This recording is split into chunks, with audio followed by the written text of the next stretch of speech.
nhớ trong cái gì sợ đời nó dọn không nói với tôi mù đó mù chỉ cần cầu đi mới chỉ tao kia mà rồi là tận lại xứ đó là chỉ lim ta mà mù quá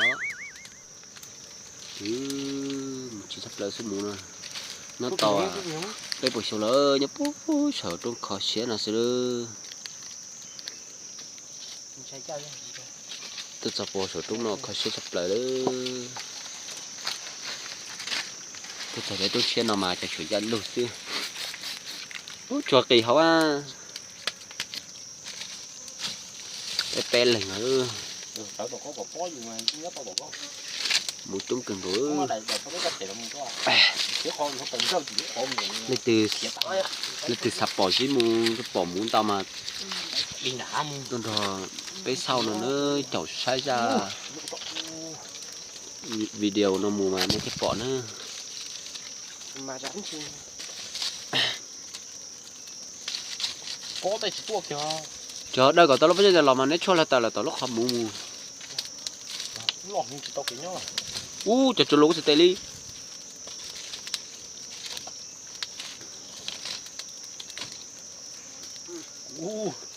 tao là chơi theo cho chẳng nếu mới chỉ nó tà ho mất cho lo của mà sao sống tao đó lúc chúng ta nếu mới chỉ tao mà nếu tới lúc chúng ta mấy cái mà nhưng mà là phỏ chuột đó này muốn coi nên sát chuột nữa kìa cái chuột này mà nữa mới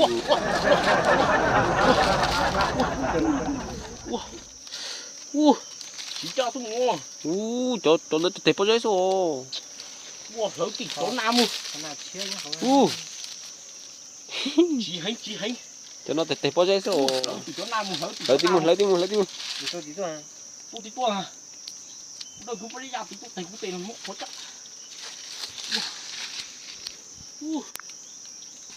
지금 잡아 여기 뭐 놓고.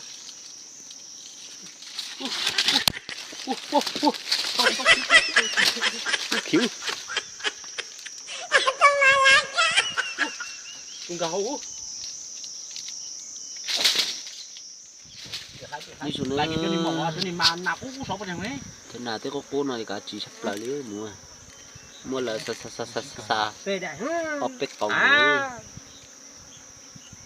là sao bét còn nữa ta chỉ muốn gì kia thế nào nữa nó khó tí đấy lúc mấy bọn chỉ dùng cái này sai rồi nó chúc gọi xem gì cho nào có một cho năm có một tài à có một tài đó sắp lấy hả nó chịu của chứ để là đan tỏ nó cá tới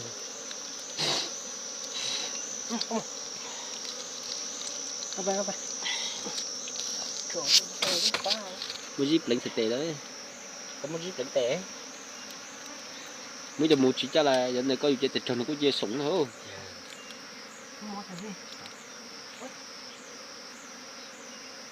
còn đậu tôi ô cuộc kia nào có gì muốn tao cho cái gì không là kỹ sư đó mỏ nên nhọ kỹ sư cho cái gì tao nhọ mỏ rồi có nhiều hay không mới tổ chức kìa cha tổ chức cho cái gì à cá cú lắm quá cá được lắm hả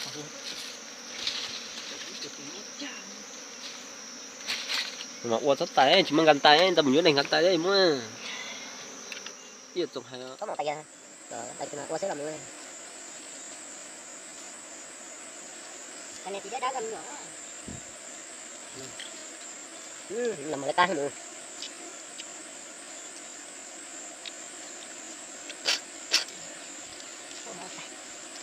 cũng là tàu quá đúng không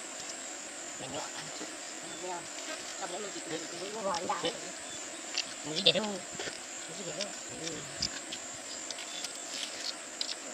cái gì nhân cái này là nó xấu rồi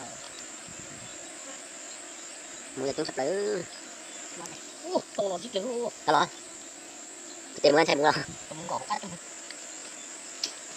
mua khỏi đây nó chặt đây cả chặt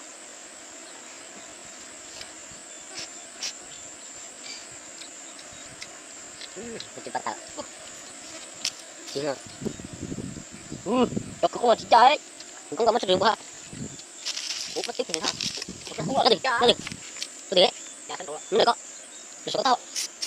Tôi phải giữ tao mồm ha. Rất mồm. Còn tròn đau đấy. Tôi quá. Để cái chuyện tiền chưa trả đây.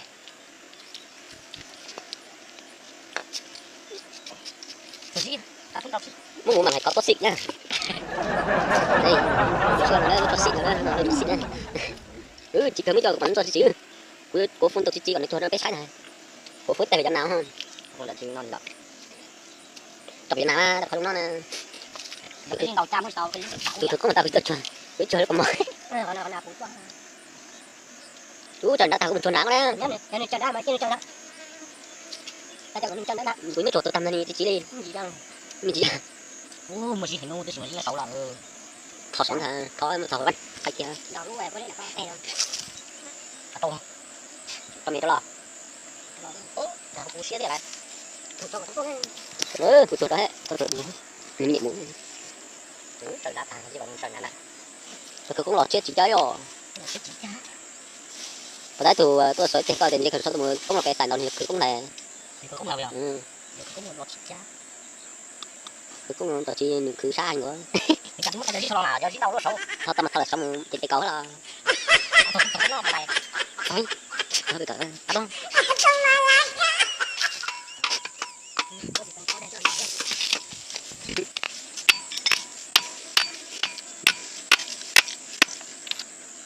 Mỗi thứ mỗi thứ trong nhà là giờ tay có té.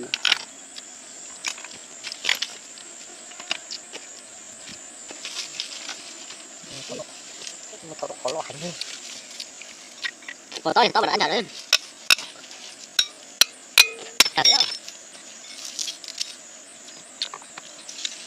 Nó là mồm ta tản.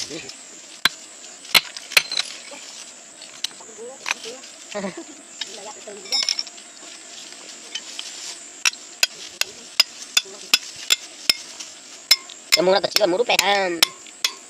Mồm đúc bè. Ta hắn đã. Ta hắn đã chứ hả tệ.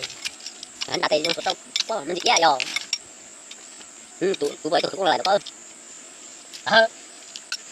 Vậy. Chiều nó có sử dụng ra. Đâu thì sử dụng cái nó muốn. Sử dụng tệ.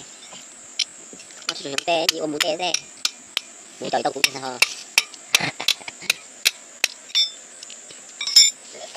Nó muốn mà nó đi nó đi. Cứ một con nó là một thời gian. Cái một thời gian nào mà là chỉ trong đi đua theo. Cái ốc nó thế nữa. Hay là muốn trong là cái kịp quá sao? Này thì chấm đó muốn có thể xịt cái đấy kịp lọc của chí đó. Nó không để cho phần tâm thế này. Hay là tao đây mà. Nó ý kiện nó đi ngoài thế nè. Lúc con đi thành nó chào. Ôi, ý kiện nó đi ngoài thế nè. Nó trong đấy lo gì cái thấy thật rồi. Thở trôi thằng principal đấy cái tấm nó phải nó principal đấy thế. Ấm áp thừa con ấy. Thở đi hả cô này. Thừa kìa. Ôi tao phải to thế là đó. Ôi chị tụi chị cục tổng yếu. Đó. À nó sổ rồi. Thì tao lo chứ. Làm gì to ơi. Cái kia cái lò thì nó cái con to cho nó, tao nó có anh chừng. Tại các chuột, tao nó không. Đây à. Mãi tôi muốn đây mua thì có chuột gì. Bây giờ hỏi. Bây giờ nó nè. Nó thông mè này quá gì mà thông mè đúng không? Nó đàn lắm. Cái nói á. Một chỉ tập là. Thấy phần này nè. Còn trời nó nặng, nhẹ. Mua chỉ cha bảo chỉ luôn nhưng chúng ta coi như chỉ ăn. Thì nó được lần nào cũng nhiều. Đúng rồi, cái mới chỉ là tao chỉ luôn nó xin còn nào mà tao chặt vào. Bắt gọn. Nó cái nó. Nó tắt nó. Nó tắt nó. Thì nó cái nó sẽ nó. Cái mua xin bắt tí đi. Lúc nó sụp lá đâu. Nó sụp quá. Cái chỉ lấy không. Chỉ lấy cam. Ôi, được không cả là tôi tung tiền đâu, tôi sử dụng rồi đúng không? Mình chỉ đã chân đó là. Đúng rồi, tôi thấy mình có nói rồi. Ta này chỉ là chứ. Tao phải không? Vì giờ cái thằng mua sẽ có bỏ lấy mất thuốc kéo về muốn tao thế này, này lại đổi trong đấy mua cho lúc sau nữa. Sau đó. Lúc sau trên này của chị gì nữa đó. Chúng ta nhớ để lên ăn,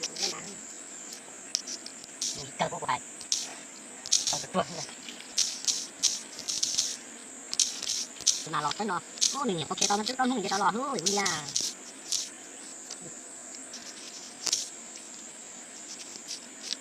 À chỉ rồi. Mà lý sao? Đó là củ tay cao thứ đã. Và là anh ấy chắc có tay nam mút. Rồi chúng ta thôi.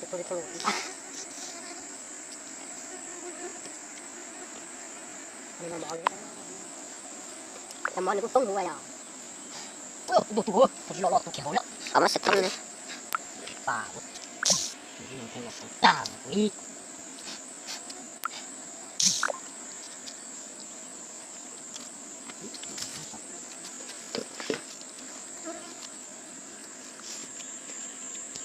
Thì chúng ta sẽ ngủ một cái trâu đây rồi. Nó có kia nó chắc lắm như cái đó. Cửa rồi. Cửa lại đấy. Cái nốt ra. Đây là chữ đàn. À, con này còn cũ rồi. Chờ đó. Con đó gì là coi. Chân đó lớn đó. Nếu mất tàn tao biết khó giống nó đấy hả? Được rồi, hay. Tôi giờ mà khi luôn được con đã bây giờ ta một khi có cái táo. Cũng không như vậy.